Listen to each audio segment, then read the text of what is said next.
Tiwala si outgoing PNP Chief General Romel Francisco Marbil na iiwan niya sa mabuting kamay ang Philippine National Police kasunod ng pagkakapili kay Police Major General Nicolas Torre bilang susunod na hepe ng pambansang pulisya.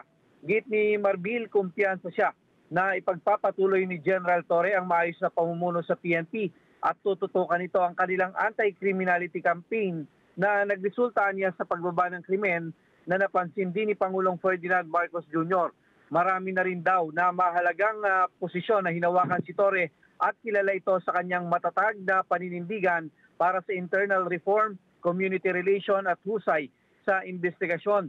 Sa harap nito, hinikayat ni Marbil ang lahat ng pulis at mga non-uniform personnel na ibigay ang parehong suporta at kooperasyon kay General Torre gaya ng ibinigay sa kanya. Binigyan din ni Marbil na ang kalagahan ng pagkakaisa at profesionalismo upang mapanatili ang momentum ng PNP sa pagpapatupad ng mga reformang alinsunod sa bagong Pilipinas ng administrasyon.